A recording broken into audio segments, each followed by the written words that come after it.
What is up, everyone? I am working on the S14 today. So as you guys saw in the last video, we installed the catch can and all that, and it still smoked a little bit. I actually took it out for a drive.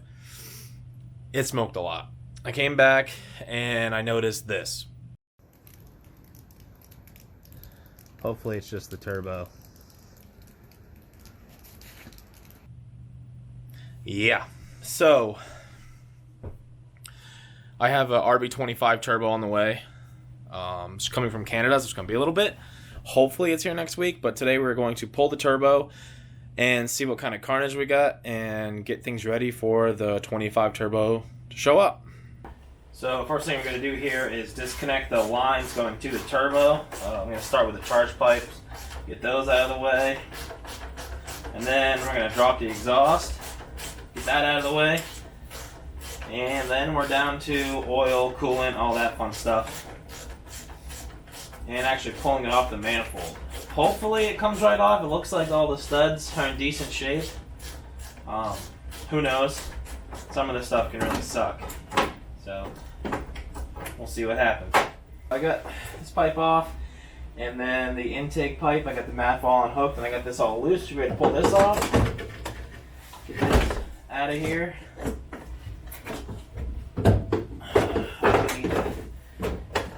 Probably do something different about this. Yeah, this filter's disgusting. So I got the charge up out of the way here. Tank's a little scratched up. They didn't do a very good job, at least coats wise, putting this all together here, so I'm going to have to come through and touch up some of this paint.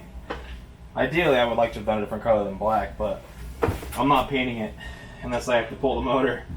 And let's hope we don't have to do that. I'm just removing the downpipe now. I'll get that out of the way. And then we'll be on to disconnecting the oil and coolant lines. Alright, I got all the hoses undone. I got the bolts off the manifold flange. I'm hoping it just kind of wiggles out now. Let's see what happens.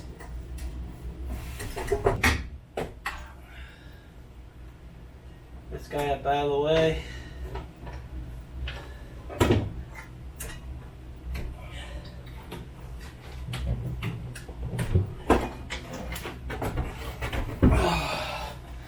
Got it out.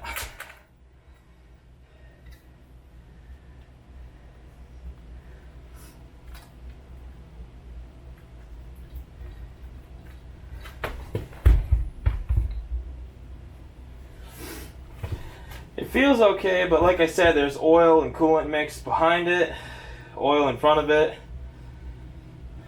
You know, the chances of it not being the turbo are pretty slim. Regardless, I'd like an upgrade somewhat, so this is the stock one. Even just the RB20, you know, is good for 300 the crank, so not a lot, but a lot better than what came in this, and a lot better than what came in an RB20, so it's out. So a good sign is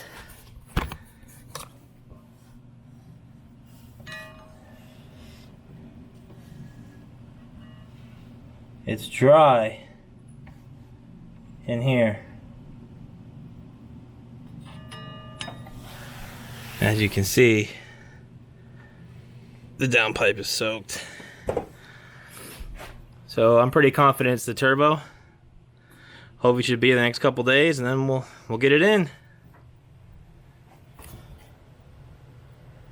So ducktail came in. This is really the only other piece I'm going to add to this whole body kit. I'm just showing it to you guys because it's exciting stuff here. So it sits something like that, I guess, somewhere around there. Doesn't fit perfect, but it'll look about like that. Obviously I gotta drill it out and do all the rib nuts when I go ahead and do the rest of the body kit, but that's not what we're tackling right now. Today, since we can't move forward with the turbo, we're going to hook up a battery box. The one that's now currently doesn't have a battery box, it's just battery rolling around in there. Pop this open and I will show you guys. So as you guys can see, it is a straight mess in here right now. So, no battery box. All this tape is covering up like holes that were here, I guess is what his thought process was behind all that. But I'm going to go ahead and get this battery removed.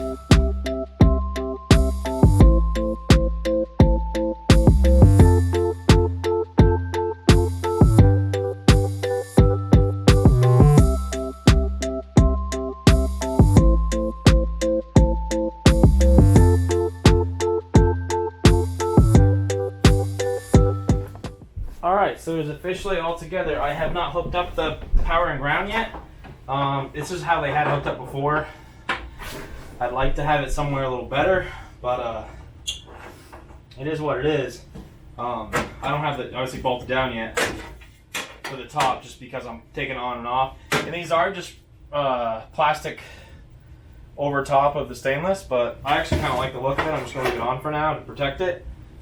It's all bolted in here, and I got the grommets through it. I ran the wiring up front, but I don't like how they wired it before. So before anything's final, I want to kind of figure out what I want to do. But this should be fine for tech, hopefully. But it's all in here real rugged. It doesn't move. The only thing I don't know, I mean, I guess when it's tightened down, it's fine. But why these don't actually sit, like, bolt into anything? Just the top bolts down, and then these just kind of sit together to cover it. But I suppose as long as the battery can't move and everything's tight down to the body, it's fine.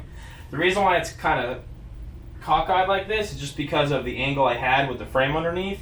But I think it's actually probably better as far as how structurally strong it is. So I'm happy the way it came out. And that's going to be the end of this video, guys. Thank you for watching. Stay tuned. We got some Cressida stuff happening really soon. And hopefully we'll have this RB20 S14 back together in the next video. Thank you.